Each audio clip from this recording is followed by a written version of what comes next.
안녕하세요. 오늘의 사연입니다. 구독과 좋아요 한 번씩 부탁드릴게요. 바로 사연 시작하겠습니다. 제 이름은 김세영이고 부산에서 거주하고 있어요.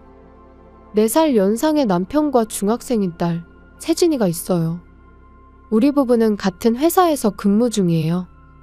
원래는 같은 부서에서 일했는데 결혼을 앞두고 남편이 다른 부서로 발령이 났어요. 지금 남편은 야근이 거의 없는 총무부에서 일하고 있어요. 남편은 부서가 마음에 드는지 영업부에 있을 때보다 더 활기차게 일하고 있어요. 야근이 없는 게 너무나 마음에 든다며 일찍 퇴근하니깐 저녁도 당연히 준비해주겠다는 열의를 보였어요. 적극적으로 집안일을 도와주기 시작한 거죠. 지금은 야근이 많은 저보다 요리 솜씨도 청소나 빨래 마무리도 완벽해요. 그런 남편에 대해 사춘기에 접어든 딸은 아빠가 해주는 밥이 더 맛있다며 남편을 피하는 법도 없고 사이좋은 부녀지간이에요. 오히려 제가 일찍 퇴근할 때면 아빠 밥 먹고 싶은데 오늘은 엄마 밥 먹어야 하는 거냐며 장난도 치며 사춘기 특유의 건방진 태도도 보이기도 해요. 물론 사이가 안 좋은 건 아니고 그냥 장난을 치는 것뿐이지만 그래도 딸과 잘 지내는 남편이 가끔은 질투가 날 때도 있어요. 딸을 중심으로 화목한 가족이라고 생각했던 우리 부부였는데 남편의 모습이 조금 달라진 것 같았어요. 그동안 남편에게 옷 입는 것에 대해 말을 해도 제 의견은 절대 들어주지 않았었는데 갑자기 남편이 딸을 데리고 옷을 사러 다니기 시작한 거예요. 딸은 신나서 자기가 잘 코디해 줄 테니 걱정하지 말라며 왠지 모르게 의기양양한 표정을 짓고 함께 외출하는 모습을 최근에 여러 번 목격했어요. 딸의 조언대로 옷을 구입한 남편은 단숨에 멋스러워진 것 같았어요. 그리고 남편은 눈치챈 것 같았어요. 아니, 알고는 있었겠지만 외면하고 있던 것에 눈을 돌리기 시작한 거죠. 바로 머리숱이에요. 나이 탓인지 유전 탓인지 남편의 이마는 많이 까지고 있었어요. 남편 스스로가 아무 말을 하지 않아서 민감한 문제라고 생각해 우리 부부는 아무 말도 하지 못하고 있었는데 어느 날 남편이 꽤 비싼 발모 효과가 있는 샴푸 세트를 구입해 온 거예요. 그러면서 새로 사온 샴푸 세트는 본인 말고는 절대 쓰지 말라며 신신당부하는데 발모 샴푸를 쓸 사람이 아빠 말고는 아무도 없다는 걸 모르냐며 딸이 답했어요. 그런데 갑자기 옷차림에 신경을 쓰기 시작하고 샴푸를 사는 등 남편에게 무슨 일이 생기고 있는 건지. 저는 남편의 급격한 변화가 조금 불안했어요. 그리고 남편의 변화를 발견한 지 한 달이 지났어요. 옷도 익숙해지고 아직 머리카락은 아무런 변화를 볼 수 없지만 주말 중 하루는 혼자 외출을 하는 거예요. 지금까지는 주말이면 하루는 집에서 뒹굴뒹굴하고 다른 하루는 우리와 함께 외출하는 게 매주 주말의 루틴이었어요. 그런데 요즘은 우리랑 같이 외출하는 날을 빼고 혼자서 외출하는 날이 많아졌어요. 게다가 그런 날에는 꼭 멋을 부리는 것 같았어요. 딸이 쓸쓸한 표정으로 저에게 아빠가 요즘 이상한 것 같다며 우리와 함께 외출하는 것보다 더 재밌는 게 있는 것 같다고 했어요. 새로 산 옷들은 가족끼리 놀러 가려고 산 줄 알았는데 아닌 것 같다며 입술이 삐죽 튀어나왔어요. 하지만 저 역시 남편이 어디로 놀러 가는지는 알 수가 없었어요. 그래서 딸에게 다음 주에는 꼭 다 같이 놀러 갈 수 있도록 아빠에게 말해놓겠다고 하고 남편에게 요즘 주말이면 혼자서 어딜 나가는 거냐고 추궁해봤어요. 최근에 좋은 카페를 찾았어. 책 들고 가서 거기서 책 읽으면 너무 좋아. 저는 남편에게 독서 취미가 있다는 걸 결혼하고 나서 처음 알았어요. 남편 방에 있는 건 만화책뿐인 줄 알았는데. 카페 갈 거면 세진이도 데리고 가. 잘 차려입고 가족끼리도 시간을 보내줘야지. 그건 그렇긴 한데. 하지만 카페는 마음 편하게 쉬려고 가는 거라 혼자서만 가고 싶어. 그럼 다음 주에는 세진이랑 함께 나가줘. 남편은 알겠다고 답했고 저도 함께 나가서 바람 쐬자고 해서 우리 모두 다 같이 외출하기로 했어요. 카페 얘기는 좀 변명처럼 들렸지만 다음 주에는 정상적으로 우리와 함께 나들이를 가겠다고 하니 조금은 안심됐어요. 만약 남편이 최근에 혼자 외출을 하고 누군가를 만나고 있었던 거라면 이렇게 빨리 우리와의 약속을 잡을 수 없었을 것 같았기 때문이죠. 다음 날 딸에게 남편과의 대화를 전하자 딸도 안심하는 표정을 지었어요. 그로부터 또 한 달이 지났을 무렵 남편의 머리카락에는 어떠한 변화도 보이지 않는데 매일 정성스럽게 샴푸를 하고 두피 마사지를 하더라고요. 대신 남편의 업무에 변화가 생겼어요. 그동안 야근이 거의 없던 남편이 일주일에 이틀 정도 야근이 생기더라고요. 남편은 지금같이 바쁠 시기에 열심히 근무하면 수입도 늘거고 총무부에서 승진도 할 수 있을 거라고 했어요. 다른 부서의 일은 잘 모르다 보니 남편의 말을 믿을 수밖에 없었어요. 주 2회 정도의 야근이라면 어떻게든 괜찮겠지. 분명 한시적인 거겠지. 이런 생각을 했어요. 딸한테도 남편에 관한 이야기를 전해두었어요. 아빠가 지금 일이 바빠서 야근을 좀 해야 한다고 하니까 그런 날은 엄마가 최대한 일찍 집에 오도록 할게. 엄마는 1년 내내 바쁘니까 어느 정도 이해해 줄 수 있지? 괜찮아. 엄마도 바쁘면 말해줘. 저녁 내가 만들어 놓을 수 있으니까. 이렇게 다정한 딸로 자라고 있었다니 남편에게도 들려주고 싶었어요. 그렇게 남편의 직장 생활은 한 달, 2달을 이어가더니 어느덧 3달을 넘겼어요. 매주 꼭 이틀은 야근이라며 늦게 퇴근하는 남편. 그러고는 주말이면 카페에 다녀오겠다고 말 한마디 하고 나가기 시작했어요. 그래도 야근이 없는 날엔 평범한 남편이기에 아무 말도 하지 못하고 있었어요. 그런데 어느 날부터인가 남편을 대하는 딸의 태도가 확연히 달라지기 시작한 거예요. 남편이 만든 음식은 먹지 않고 빨래도 같이 하지 않고 혼자서만 하고 남편이 청소하러 방에 들어가는 것도 못하도록 했어요. 남편을 완전히 피하기 시작한 거죠. 저는 즉시 딸에게 그 이유를 물어봤어요. 지금은 말하고 싶지 않아요. 저한테도 말하고 싶지 않은 것들이 있다고요. 라며 이유를 말해주지 않았어요. 사춘기의 시작인가? 아니면 다른 이유가 있는 건가? 저는 구분할 수 없었고 잠시 지켜보기로 했어요. 그런데 어느 날 평소처럼 남편이 야근하는 날이었어요. 저는 오늘 해야 할 일을 무사히 마무리하고 정시에 퇴근하려고 했는데 그날따라 상사가 급한 일이라며 저에게 일을 떠넘기는 거예요. 그래서 어쩔 수 없이 상사가 부탁한 일을 처리하기로 했어요.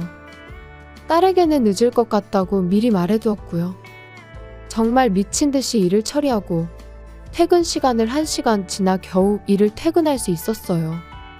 그리고 집에 도착해 현관문을 열고 복도로 들어서니 알몸으로 머리에 피를 흘리며 쓰러져 있는 남편이 보였어요. 저는 갑작스러운 광경에 너무 놀라 입이 다물어지지 않았어요. 그때 제가 돌아온 걸 알아차린 딸이 저를 보고선 일하느라 수고 많았다며 저보고 오늘 저녁은 뭐냐고 묻는데 마치 남편은 보이지 않는 것처럼 저에게 말을 걸었어요. 세진아, 지금 무슨 일이야? 빨리 구급차 불러. 이미 너무 늦었는데 안 불러도 되지 않을까요? 딸이 이렇게 말했지만 남편은 아직 숨을 쉬고 있는 것 같았어요. 제가 폰을 꺼내 버튼을 누르려고 할 때 밑에서 목소리가 들렸어요. 남편이 살려달라며 자기 두피 좀 어떻게 좀 해보라는 거예요. 아직 늦지 않아서 머리 살릴 수 있다고 말하는데 도통 무슨 말인지 이해가 안 갔어요. 제 머릿속에 의문이 계속 떠오르자 딸이 제 손을 잡고 거실로 데려가 재밌는 거 보여주겠다며 남편의 폰을 보여줬어요. 거기에는 믿고 싶지 않은 진실이 저를 기다리고 있었어요. 거기에는 남편과 어떤 여자가 주고받은 메시지가 있었어요.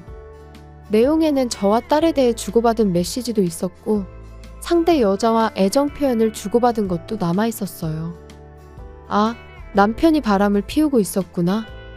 의외로 어렵지 않게 이 사실을 받아들일 수 있었어요. 그보다 어쩌면 딸은 이 사실을 전부터 눈치채고 있었을지도 모르겠네요. 딸은 제가 야근으로 늦게 퇴근할 때 남편의 폰에 메시지 알림이 오는 걸 우연히 봤다고 해요. 비밀번호는 딸 생일로 해뒀던 터라 쉽게 볼 수 있었던 거죠. 그런 걸 보고 난 딸은 아빠가 해준 음식은 먹기 싫어졌고 빨래도 남편 것과 같이 돌리기 싫어진 거였죠. 그냥 남편이 더럽다고 느껴졌다네요. 그래도 남편이 복도에 쓰러져 있는 건 이해가 되지 않아 물어봤어요. 발모 샴푸에 내가 제모 크림을 섞어놨어. 딸이 저지른 짓에 저는 큰 소리로 웃음을 터뜨렸어요. 그래서 남편이 계속 두피 이야기를 했던 거였어요. 남편은 딸에게 해도 되는 짓과 하면 안 되는 짓 구분 못하냐고 호통치는데 남편의 머리를 자세히 보니 머리카락이 거의 다 빠져 있었어요. 얼마 남지 않은 머리카락을 애써 쓰다듬는 남편을 보니 정말 한심하게 보였어요. 게다가 살이 분별 못하는 건 남편인데 왜 딸에게 고함을 치냐고 제가 소리쳤고 들고 있던 남편의 폰을 내밀었어요. 남편은 잽싸게 제 손에서 폰을 뺏어서 속옷 차림으로 폰을 만져 메시지들을 지워버렸어요. 그러자 뒤에서 웃는 소리가 들리는데 딸이 이런 거 다 예상되는 행동이라며 처음부터 똑바로 행동했으면 이런 일도 없었을 텐데 라며 이미 메시지들은 다 사진 찍어서 저와 할머니 폰으로 전송해놨다고 했어요. 시어머니에게 사진을 보냈다니 남편의 앞날이 어떻게 될지 기대됐어요. 참고로 남편의 출혈은 이미 멈췄더라고요. 제모크림이 들어있는 샴푸를 사용하다가 머리카락이 많이 빠지는 거에 놀라 발을 헛디뎌 욕조 모서리에 머리를 부딪힌 거였더라고요. 다친 데가 머리라 부상 정도에 비해 출혈이 많았던 것 같고 금방 일어나서 별일 아닌 것처럼 움직였어요. 구급차를 부르지 않은 게 잘한 일이었죠. 그 후 30분 정도 지났을 때 시부모님이 화난 모습으로 오셨어요. 물론 딸이 보낸 사진을 보고 오셨겠죠. 우리 집에 온 시부모님은 먼저 저에게 사과하셨어요. 이런 일이 생겨서 미안하다며 자신들이 아들 잘못 키운 것 같다고 사과하시는데 시부모님이 정상이셔서 천만다행이었어요. 혹시라도 남편 편을 들면 어쩌나 싶었는데 그런 일은 다행히 없었네요. 남편은 빠진 머리카락에 넋이 나간 채 바닥에 주저앉아 있었어요. 시아버지의 추궁이 이어졌는데 그 여자는 누구며 언제부터 이런 짓 했냐며 호통치는데 남편은 4달 정도 됐고 자기는 유혹에 넘어간 것 뿐이라고 했어요. 그러자 시아버지가 넘어간 것도 다 마음이 있으니까 그런 거라며 변명하지 말라고 소리치셨어요. 시어머니는 저에게 이렇게 물었어요. 며느라, 너희들이 이별을 택한다고 하면 아들한테 당장 이혼 신고서에 사인하라고 할 거야. 아니면 다시 시작하는 것은 어때? 저와 딸은 시어머니의 말이 끝나자마자 이런 상황에서 아무렇지 않게 계속 살기 힘들다고 위자료와 양육비 받고 앞으로 모든 관계를 끊고 싶다고 말했어요. 저와 딸의 결심을 들은 시어머니는 혹시나 해서 챙겨온 이혼 신고서가 있다며 저에게 서명하라고 했고 마땅히 의견을 존중한다고 했어요. 그런데 그걸 보던 남편이 소리를 질렀어요. 잠깐만요. 제 의견은 어떻게 되는 거예요? 저는 헤어지자는 말 한마디도 하지 않았어요. 남편은 이 지경에 이르러서도 헤어질 생각이 없다고 말하는데 저는 더 이상 남편과 대화할 엄두가 나지 않았어요. 다행히 시어머니가 남편의 주둥이를 손으로 찰싹 때리며 조용히 하라고 했고 남편은 여전히 뭐라고 말을 하는 듯 했지만 시부모님이 강제로 남편을 데리고 나갔어요. 그 후에 남편은 이혼에 대해 계속 불평했지만 시부모님의 설득으로 무사히 이혼이 성사되었어요. 위자료, 양육비 모두 제가 제시한 금액을 전액 지급하기로 합의했고요. 참고로 바람을 피운 상대는 같은 회사에 다니고 있었는데 바로 회사를 그만두었다는 소문이 들렸고 남편은 위자료와 양육비 때문에 아직 회사에 다닌다고 하네요. 바람 피웠다는 소문이 금방 퍼져 일하기 힘들 텐데도 참 독한 사람인 것 같네요. 그리고 한 가지 더 이야기할 건 제모크림으로 사라진 남편의 머리카락이 전혀 자라지 않고 있다는 거예요. 저는 이게 딸의 저주라는 생각이 들어요. 정말 상상만 해도 꽃이네요. 딸과 저는 새 아파트를 얻어 이사했어요. 딸이 집안일도 도와주고 해서 잘 적응하며 행복한 시간을 보내고 있어요. 시부모님과도 주기적으로 연락 주고받고 있고 고민이 있을 때면 상담도 받고 있네요. 딸에게 아빠가 없는 만큼 외롭지 않도록 애정을 듬뿍 담아 앞으로 친구 같은 엄마가 돼 주도록 최선을 다해보려고 합니다. 시청해주셔서 감사합니다. 그럼 다음 영상에서 다시 뵙겠습니다. 안녕하세요. 오늘의 사연입니다. 구독과 좋아요 한 번씩 부탁드릴게요. 바로 사연 시작하겠습니다. 제 이름은 하유진이고 올해 30살이에요.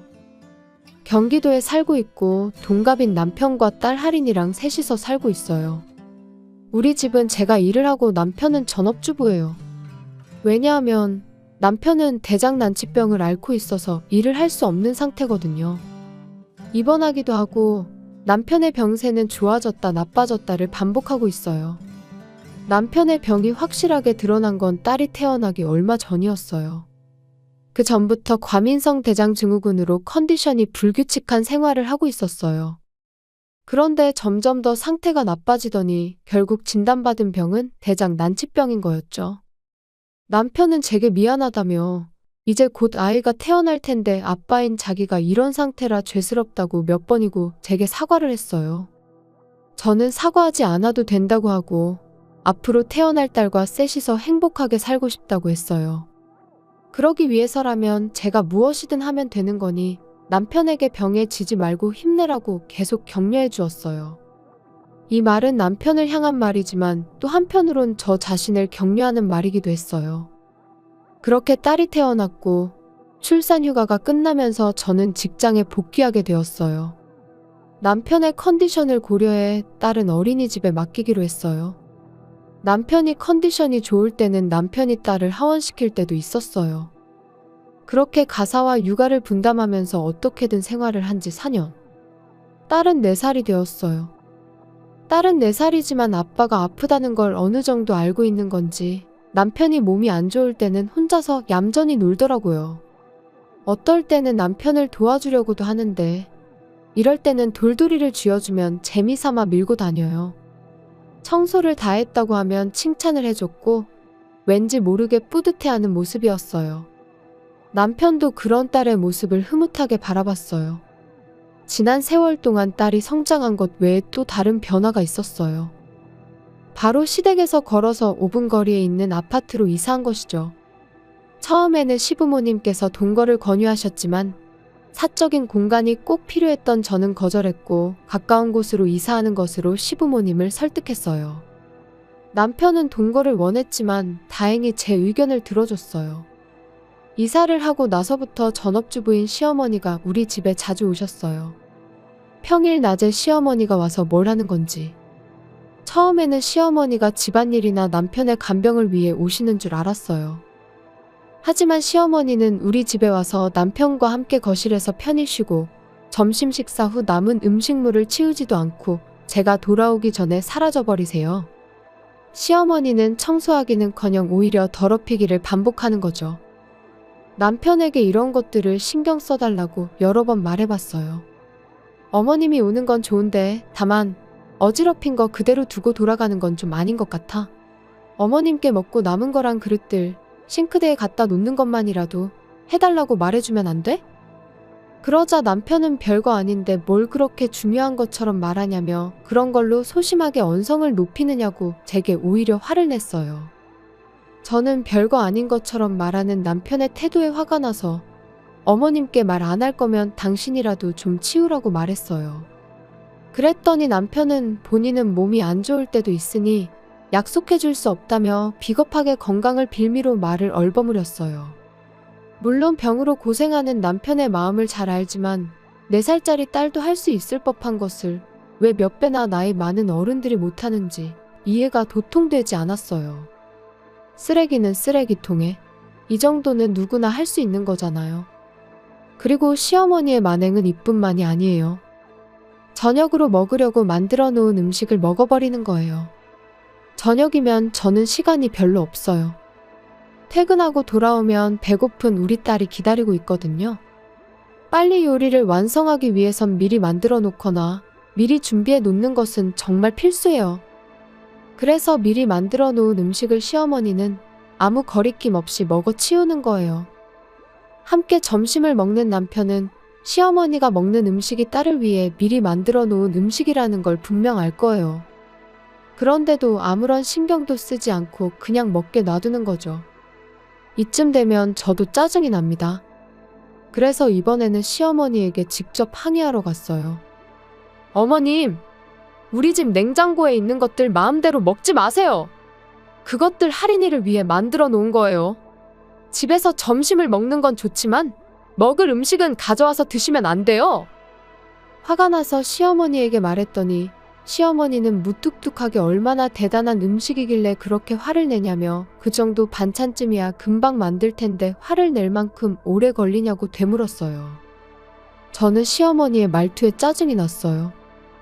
일단 마음을 가라앉히고 제 입장에서는 직장인이기에 시어머니와는 시간 쓰는 방식이 다르니 이해 좀 해달라고 부탁드렸어요. 그랬더니 시어머니가 전업주부로 지낸다고 지금 무시하는 거냐며 일한다고 유세 떠는 거냐며 나무라시는데 너무 황당했어요. 이렇게 계속 서로가 자기 주장만 내세운다면 답이 나오지 않을 것 같았어요. 그때 마침 시아버지가 들어오셨는데 무슨 일이냐고 물으셨어요. 시어머니가 바로 입을 여셨는데 자기에게 유리하게만 이야기하시는 거예요. 시아버지는 그냥 가만히 듣기만 하셨어요. 시어머니의 이야기가 끝나자 제 이야기도 들어보겠다고 하셨어요. 양측의 주장을 듣고 시아버지가 내린 판단은 어머님이 저를 괴롭히는 것 같다는 거였어요. 그래서 당분간은 우리 집에 가지 말라며 시어머니께 호통치셨어요. 다행히 저희 완전한 승리로 끝났어요. 정말 시아버지께 너무 고마웠어요. 하지만 시어머니는 이대로 물러설 수 없었을 거예요. 남편을 끌어들여 저를 향한 복수를 생각하는 것 같았어요. 그리고 정말 시어머니는 우리 집에 오지 않으셨어요. 남편이 요즘 엄마가 오지 않는데 무슨 일인지 아냐고 묻기도 했는데 저는 시침이 떼고 아무것도 모른다고 했어요. 남편에게 괜히 다 말해서 시어머니에게 동정이라도 받으면 또 곤란한 일이 생길 것 같아 그냥 조용히 넘어가고 싶었거든요. 그로부터 3개월이 지났을 때였어요. 솔직히 한 달쯤 지나면 또 우리 집에 오지 않을까 라고 생각했었던 터라 앞으로 무슨 일이 생길까봐 걱정이 될 정도였어요.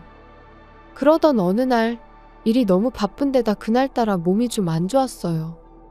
다음날 업무에 지장을 주면 안 되겠다 싶어 정시에 퇴근하고 집에 가려고 할 때 시어머니에게 전화가 왔어요. 저녁에 다 같이 모여서 저녁을 먹자며 준비는 알아서 해놓을 테니 참석하라고 하셨어요. 뭔가 안 좋은 일이 일어날 것 같은 느낌이 들어 저는 크게 한숨을 내쉬었어요. 시댁에 도착하니 시어머니와 남편 그리고 딸이 기다리고 있었어요. 그리고 남편이 갑자기 이런 말을 꺼내는 거예요. 계속 생각했는데 내 몸 상태가 좀처럼 안정되지 않는 것 같지 않아? 갑작스러운 이야기에 뭐라고 대답해야 할지 몰랐어요. 그러자 시어머니가 남편의 몸이 좋아지지 않는 건 모두 다 저 때문이라고 했어요. 너무 놀란 저는 입이 떡 벌어졌어요. 매일 못생기고 역겨운 집사람 얼굴을 보니 안 아프다가도 다시 아픈 것 같아. 매일매일을 남편과 딸을 위해 열심히 사는 사람에게 어떻게 저런 말을 할 수 있는지. 저는 머릿속이 복잡해져 대답할 수 없었어요. 그때 남편은 비장의 카드를 꺼냈어요. 바로 저보다 더 좋은 여자와 재혼하겠다는 거였죠. 환경이 바뀌면 이 병도 증상이 좋아질 거라는데. 저는 잘 돌아가지 않는 머리로 생각해낸 한 가지 질문을 던졌어요. 원하는 게 이혼인 거냐고 물은 거죠. 남편은 웃으며 시어머니에게 신호를 보냈는데 시어머니는 안방 선반에서 서류 한 장을 꺼내왔어요. 그건 바로 이혼 신고서였고 이미 남편은 서명을 마친 상태였어요. 서명하기 전에 저는 꼭 들어야 할 말이 있었어요. 좋은 여자랑 재혼하겠다고. 재혼 상대는 있어? 그런 건 차츰 생각해 볼 거야. 지금 다른 여자랑 만나고 있으면 바람 피웠다고 해서 위자료를 줘야 하잖아. 이미 그런 건 다 생각해놨지. 할인이는 어떻게 할 건데? 할인이는 내가 데리고 살 거야. 그러니까 당분간은 할인이랑 여기서 살 테니 너는 아파트로 돌아가든 친정으로 돌아가든 이사 갈 집 알아보도록 할래? 혼자서 이혼을 추진하면서 딸의 양육권까지 마음대로 가져가려고 했어요. 이혼은 어쩔 수 없다 해도 딸의 양육권만은 절대 남편에게 넘길 생각이 없었어요. 할인이는 내가 데려갈 거야. 아직 벌이도 없는 사람한테 어떻게 맡겨? 그러자 이번에는 시어머니가 말하는데 남편은 이제 일할 거니 손녀는 자기가 돌보면 된다며 거실 한구석에서 놀고 있던 딸한테 할머니랑 살고 싶지 않냐고 물었어요. 그랬더니 딸은 엄마랑 살고 싶다고 했어요. 그 말에 다급해진 시어머니는 조급한 표정으로 딸을 설득하려 했어요. 하지만 딸은 고집스러운 면이 있어서 아마 생각을 바꾸지 않을 거예요. 당연한 결과였지만 딸이 저와 함께 있고 싶다고 해서 너무 기뻤어요. 딸이 저와 함께 할 거란 걸 알았기 때문에 저는 이혼 서류에 서명했어요. 저는 딸을 데리고 친정으로 갈 거고 지금 살고 있는 아파트는 부동산에 내놓을 거니까 빨리 짐 빼가라고 했어요. 일주일의 시간을 주겠다고 말하고 딸을 데리고 집을 나섰어요. 뒤에서 딸을 부르는 남편과 시어머니의 목소리가 들렸지만 모두 무시했어요.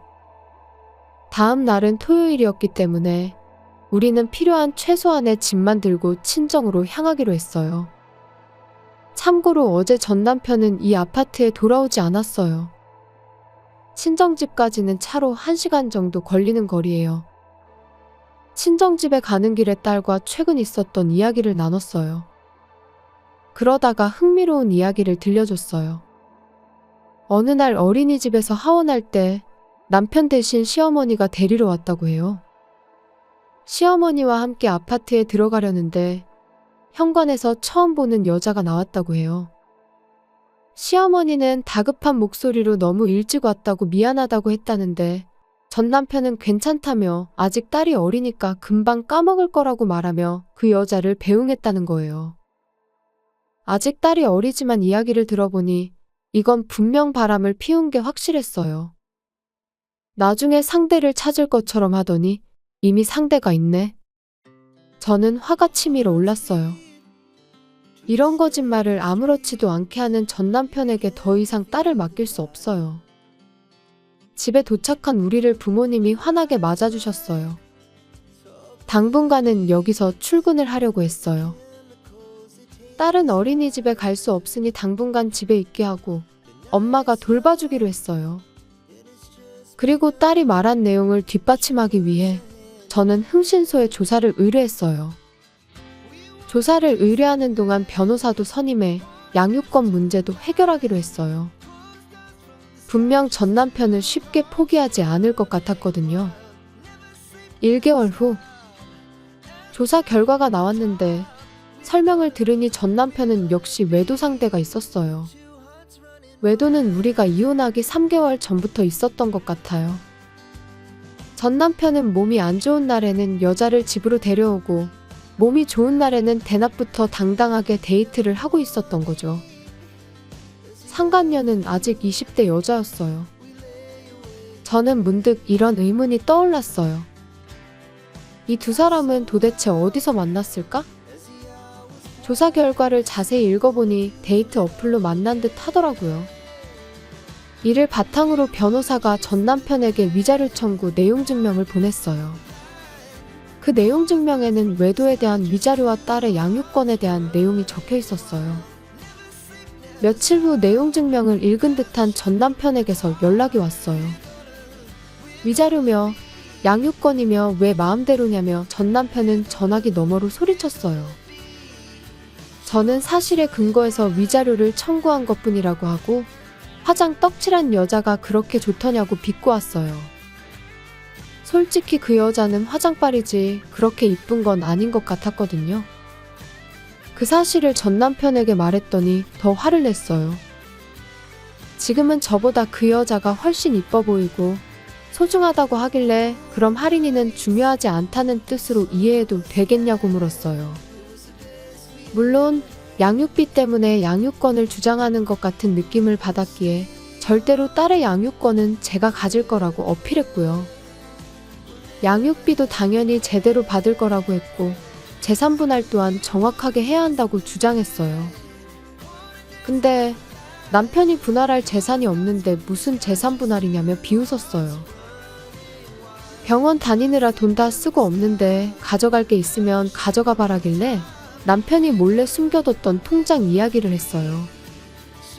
우연히 보게 된 통장이었는데 그 통장에는 약 3천만 원 정도가 들어있었거든요. 그래서 그 돈이라도 재산분할 하겠다고 하니 남편은 결혼하기 전에 모아놨던 돈이니 재산분할 대상이 아니라고 큰소리치는데 정말 어처구니가 없었어요. 그런 돈이 있으면서 경제적으로 힘들 때 언제나 저한테만 의지하던 게 생각나 정말 전 남편은 제정신이 아니구나 하는 생각이 들어 소름 돋았어요. 정말 돈에 환장한 인간이란 걸 이제 알게 된 거죠. 저는 어쩔 수 없이 위자료나 제대로 준비하라고 말하고 그 상간녀와 잘 먹고 잘 살라고 말한 뒤 전화를 끊고 차단해버렸어요. 과연 잘 먹고 잘 살지? 버림받지는 않으면 다행이겠네요. 저는 앞으로 변호사에게 모든 걸 맡길 생각으로 메시지도 차단했어요. 그 뒤에 변호사의 이야기를 들어보니 이혼의 주범은 아무래도 시어머니였던 것 같아요. 시아버지에게 혼이 난 걸 빌미로 전 남편까지 끌어들여 저를 궁지에 몰아넣으려 했던 거였죠. 이 사실을 즉시 시아버지에게 말씀드렸어요. 그랬더니 시아버지는 시어머니와의 관계를 다시 생각해보겠다고 하시더라고요. 전 남편은 결국 위자료를 주기 위해 빚을 냈다고 하더라고요. 상대 여자는 도둑이 제발 저리듯이 사라져버렸고 저는 그 여자에게도 위자료 청구를 했어요. 반면 저는 딸과 함께 잘 살고 있는 중이에요. 새로 이사한 집은 회사나 친정집에서 좋은 곳에 위치해서 부모님이 놀러 오시기도 쉬운 곳이에요. 전 남편에게 딸은 되도록 보여주지 않고 있어요. 양육비도 제대로 못 주는 남자가 무슨 염치로 딸을 볼 자격이 있을까요? 앞으로는 딸의 행복만 생각하면서 열심히 살아보렵니다. 시청해주셔서 감사합니다. 그럼 다음 영상에서 다시 뵙겠습니다. 안녕하세요. 오늘의 사연입니다. 구독과 좋아요 한 번씩 부탁드릴게요. 바로 사연 시작하겠습니다. 제 이름은 하유진이고 올해 30살이에요. 경기도에 살고 있고 동갑인 남편과 딸 할인이랑 셋이서 살고 있어요. 우리 집은 제가 일을 하고 남편은 전업주부예요. 왜냐하면 남편은 대장난치병을 앓고 있어서 일을 할 수 없는 상태거든요. 입원하기도 하고 남편의 병세는 좋아졌다 나빠졌다를 반복하고 있어요. 남편의 병이 확실하게 드러난 건 딸이 태어나기 얼마 전이었어요. 그 전부터 과민성 대장증후군으로 컨디션이 불규칙한 생활을 하고 있었어요. 그런데 점점 더 상태가 나빠지더니 결국 진단받은 병은 대장난치병인 거였죠. 남편은 제게 미안하다며 이제 곧 아이가 태어날 텐데 아빠인 자기가 이런 상태라 죄스럽다고 몇 번이고 제게 사과를 했어요. 저는 사과하지 않아도 된다고 하고 앞으로 태어날 딸과 셋이서 행복하게 살고 싶다고 했어요. 그러기 위해서라면 제가 무엇이든 하면 되는 거니 남편에게 병에 지지 말고 힘내라고 계속 격려해 주었어요. 이 말은 남편을 향한 말이지만 또 한편으론 저 자신을 격려하는 말이기도 했어요. 그렇게 딸이 태어났고 출산 휴가가 끝나면서 저는 직장에 복귀하게 되었어요. 남편의 컨디션을 고려해 딸은 어린이집에 맡기기로 했어요. 남편이 컨디션이 좋을 때는 남편이 딸을 하원시킬 때도 있었어요. 그렇게 가사와 육아를 분담하면서 어떻게든 생활을 한 지 4년. 딸은 4살이 되었어요. 딸은 4살이지만 아빠가 아프다는 걸 어느 정도 알고 있는 건지 남편이 몸이 안 좋을 때는 혼자서 얌전히 놀더라고요. 어떨 때는 남편을 도와주려고도 하는데 이럴 때는 돌돌이를 쥐어주면 재미삼아 밀고 다녀요. 청소를 다 했다고 하면 칭찬을 해줬고 왠지 모르게 뿌듯해하는 모습이었어요. 남편도 그런 딸의 모습을 흐뭇하게 바라봤어요. 지난 세월 동안 딸이 성장한 것 외에 또 다른 변화가 있었어요. 바로 시댁에서 걸어서 5분 거리에 있는 아파트로 이사한 것이죠. 처음에는 시부모님께서 동거를 권유하셨지만 사적인 공간이 꼭 필요했던 저는 거절했고 가까운 곳으로 이사하는 것으로 시부모님을 설득했어요. 남편은 동거를 원했지만 다행히 제 의견을 들어줬어요. 이사를 하고 나서부터 전업주부인 시어머니가 우리 집에 자주 오셨어요. 평일 낮에 시어머니가 와서 뭘 하는 건지. 처음에는 시어머니가 집안일이나 남편의 간병을 위해 오시는 줄 알았어요. 하지만 시어머니는 우리 집에 와서 남편과 함께 거실에서 편히 쉬고 점심 식사 후 남은 음식물을 치우지도 않고 제가 돌아오기 전에 사라져버리세요. 시어머니는 청소하기는커녕 오히려 더럽히기를 반복하는 거죠. 남편에게 이런 것들을 신경 써달라고 여러 번 말해봤어요. 어머님이 오는 건 좋은데 다만 어지럽힌 거 그대로 두고 돌아가는 건 좀 아닌 것 같아. 어머님께 먹고 남은 거랑 그릇들 싱크대에 갖다 놓는 것만이라도 해달라고 말해주면 안 돼? 그러자 남편은 별거 아닌데 뭘 그렇게 중요한 것처럼 말하냐며 그런 걸로 소심하게 언성을 높이느냐고 제게 오히려 화를 냈어요. 저는 별거 아닌 것처럼 말하는 남편의 태도에 화가 나서 어머님께 말 안 할 거면 당신이라도 좀 치우라고 말했어요. 그랬더니 남편은 본인은 몸이 안 좋을 때도 있으니 약속해 줄 수 없다며 비겁하게 건강을 빌미로 말을 얼버무렸어요. 물론 병으로 고생하는 남편의 마음을 잘 알지만 4살짜리 딸도 할 수 있을 법한 것을 왜 몇 배나 나이 많은 어른들이 못하는지 이해가 도통되지 않았어요. 쓰레기는 쓰레기통에, 이 정도는 누구나 할 수 있는 거잖아요. 그리고 시어머니의 만행은 이뿐만이 아니에요.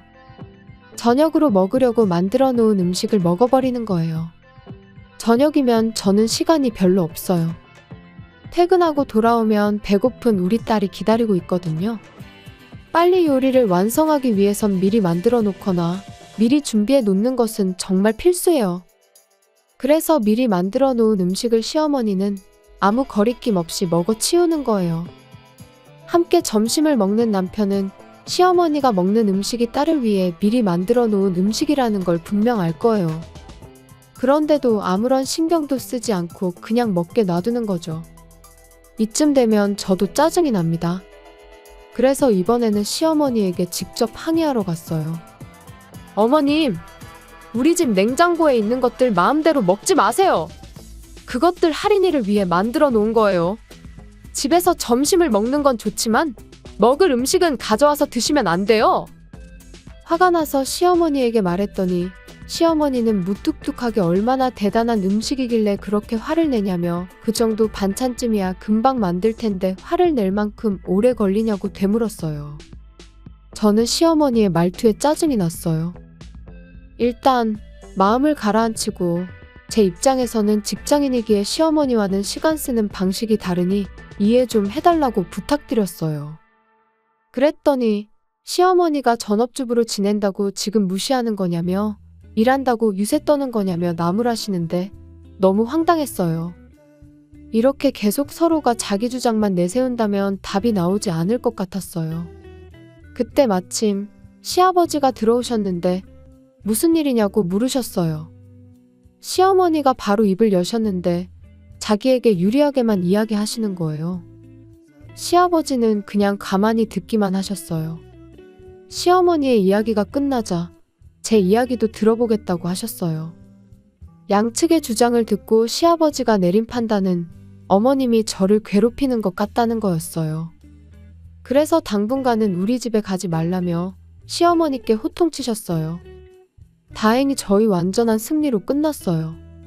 정말 시아버지께 너무 고마웠어요.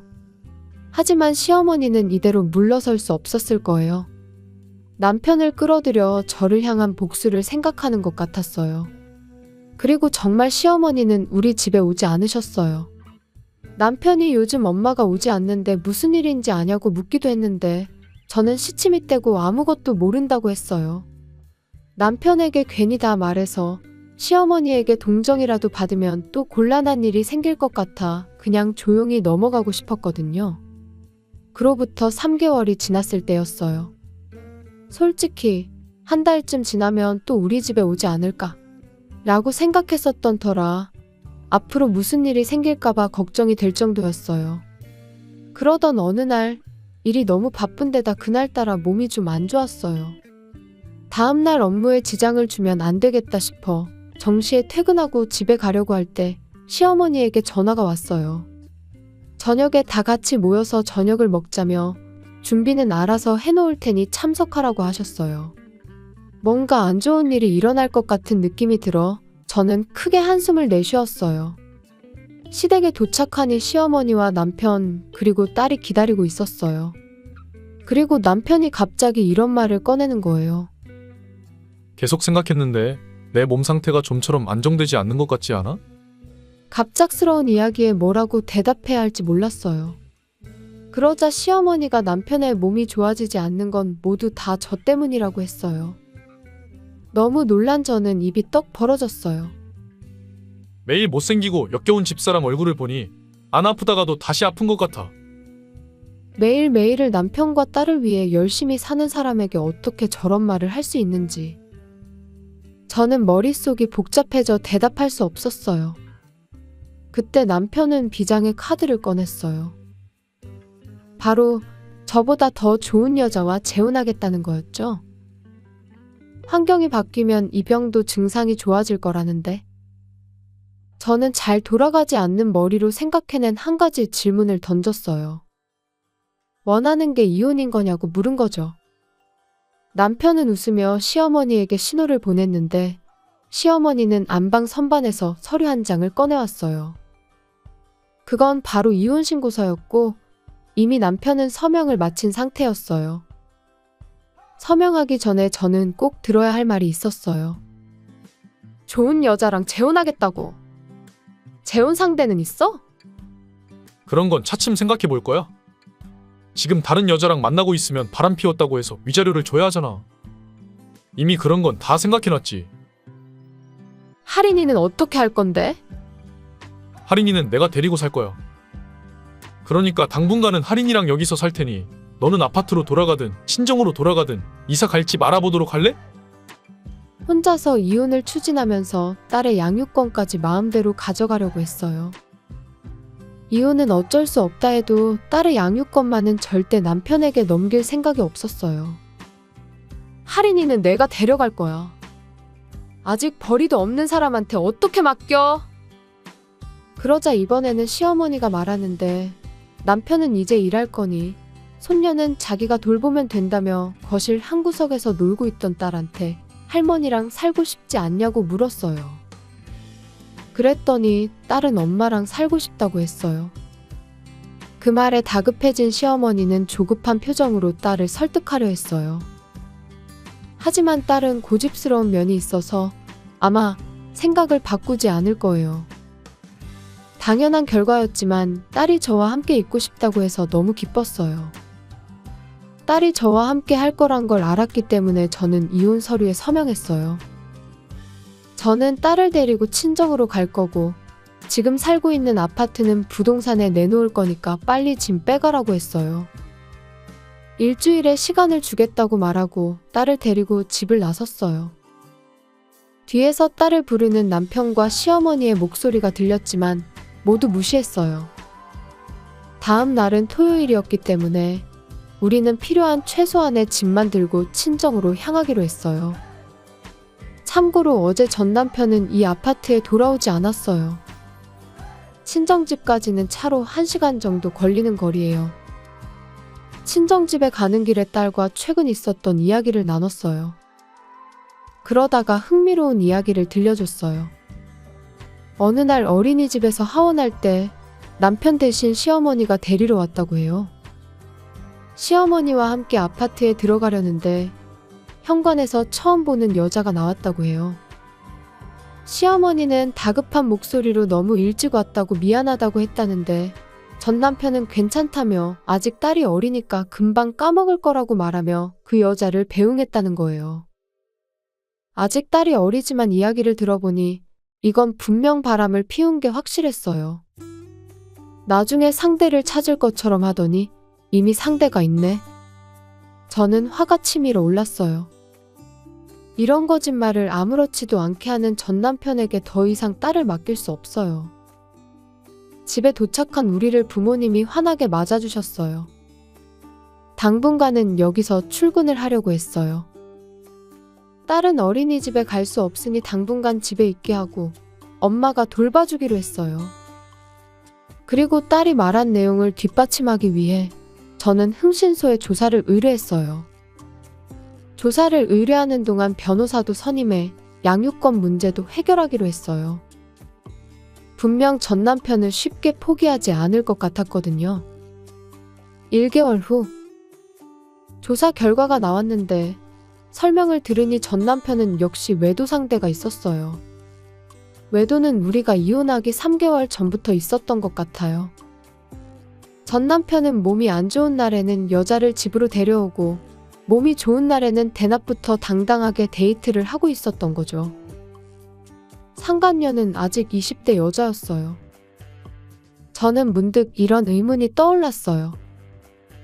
이 두 사람은 도대체 어디서 만났을까? 조사 결과를 자세히 읽어보니 데이트 어플로 만난 듯 하더라고요. 이를 바탕으로 변호사가 전 남편에게 위자료 청구 내용 증명을 보냈어요. 그 내용 증명에는 외도에 대한 위자료와 딸의 양육권에 대한 내용이 적혀 있었어요. 며칠 후 내용 증명을 읽은 듯한 전 남편에게서 연락이 왔어요. 위자료며 양육권이며 왜 마음대로냐며 전 남편은 전화기 너머로 소리쳤어요. 저는 사실에 근거해서 위자료를 청구한 것뿐이라고 하고 화장 떡칠한 여자가 그렇게 좋더냐고 비꼬았어요. 솔직히 그 여자는 화장빨이지 그렇게 이쁜 건 아닌 것 같았거든요. 그 사실을 전 남편에게 말했더니 더 화를 냈어요. 지금은 저보다 그 여자가 훨씬 이뻐 보이고 소중하다고 하길래 그럼 할인이는 중요하지 않다는 뜻으로 이해해도 되겠냐고 물었어요. 물론 양육비 때문에 양육권을 주장하는 것 같은 느낌을 받았기에 절대로 딸의 양육권은 제가 가질 거라고 어필했고요. 양육비도 당연히 제대로 받을 거라고 했고 재산 분할 또한 정확하게 해야 한다고 주장했어요. 근데 남편이 분할할 재산이 없는데 무슨 재산 분할이냐며 비웃었어요. 병원 다니느라 돈 다 쓰고 없는데 가져갈 게 있으면 가져가 바라길래 남편이 몰래 숨겨뒀던 통장 이야기를 했어요. 우연히 보게 된 통장이었는데 그 통장에는 약 3천만 원 정도가 들어있었거든요.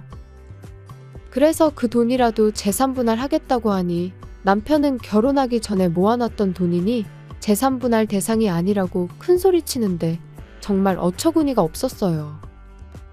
그런 돈이 있으면서 경제적으로 힘들 때 언제나 저한테만 의지하던 게 생각나 정말 전 남편은 제정신이 아니구나 하는 생각이 들어 소름 돋았어요. 정말 돈에 환장한 인간이란 걸 이제야 알게 된 거죠. 저는 어쩔 수 없이 위자료나 제대로 준비하라고 말하고 그 상간녀와 잘 먹고 잘 살라고 말한 뒤 전화를 끊고 차단해버렸어요. 과연 잘 먹고 잘 살지 버림받지는 않으면 다행이겠네요. 저는 앞으로 변호사에게 모든 걸 맡길 생각으로 메시지도 차단했어요. 그 뒤에 변호사의 이야기를 들어보니 이혼의 주범은 아무래도 시어머니였던 것 같아요. 시아버지에게 혼이 난 걸 빌미로 전 남편까지 끌어들여 저를 궁지에 몰아넣으려 했던 거였죠. 이 사실을 즉시 시아버지에게 말씀드렸어요. 그랬더니 시아버지는 시어머니와의 관계를 다시 생각해보겠다고 하시더라고요. 전 남편은 결국 위자료를 주기 위해 빚을 냈다고 하더라고요. 상대 여자는 도둑이 제발 저리듯이 사라져버렸고 저는 그 여자에게도 위자료 청구를 했어요. 반면 저는 딸과 함께 잘 살고 있는 중이에요. 새로 이사한 집은 회사나 친정집에서 좋은 곳에 위치해서 부모님이 놀러 오시기도 쉬운 곳이에요. 전 남편에게 딸은 되도록 보여주지 않고 있어요. 양육비도 제대로 못 주는 남자가 무슨 염치로 딸을 볼 자격이 있을까요? 앞으로는 딸의 행복만 생각하면서 열심히 살아보렵니다. 시청해주셔서 감사합니다. 그럼 다음 영상에서 다시 뵙겠습니다.